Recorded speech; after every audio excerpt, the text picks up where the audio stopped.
Unë para se të njës fjalimin, duat ju kërkoj paraprakisht, dje bëjmë një video këtu edhe ju thamë qytetarve, hajde një këtu të prezentojmë kandidatët, prezentojmë pikat, por kryesorja që kam frikë se nuk ka bën asnjë parti tjetër përveç nesh, hajde sepse kemi nevojë t'ju dëgjojmë dhe ne juve.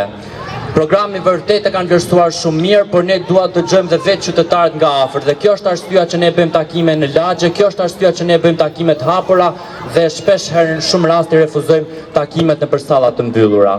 Unë kam pak vite që kam mbaruar studimet edhe dua të tregoj me 3 faza shumë shkurtra pa u zgjatur se çfarë vështirësish ka njëri, që nga momenti që futet në fakultet, përballet me tarifa të kripura, qoftë dhe për të regjistruar. Në rastin më të mirë kur ai ka degën e vet, duhet paguaj tarif për të regjistruar.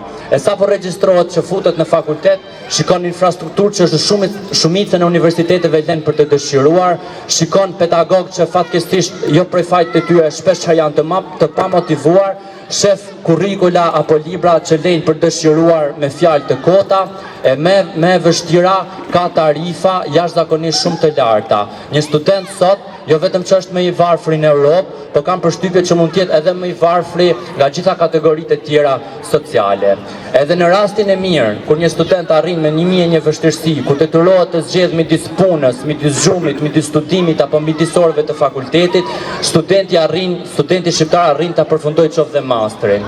Edhe pas përfundimit të masterit, haset me vështirësi shumë të madhe në gjetjen e vendit punës. Ne fatkeqësisht kemi një treg pune që është komplet steril. Pra, ne përfundojmë masterin, përfundojmë degët që kemi pasur dëshirë me një sakrifica, edhe pa tjetër kemi vështirësi edhe në gjetjen e vendit punës.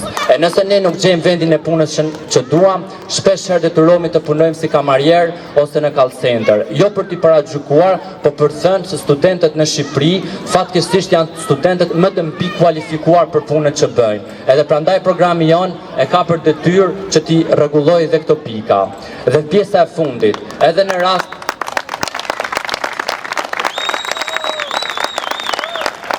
edhe kur në rastin kur fatkeqësisht një pakicë studentëve vazhdon punën që ka dëshirë, në profesionin që ka, në studimet që ka përfunduar, ka dhe një problem të tjetër. Haset me pronar që nuk ja zbaton oraret e punës dhe pagat. E nëse ky ish student, tashmë një i ri, me dëshirën për të krijuar një familje, has një problematika të tjera.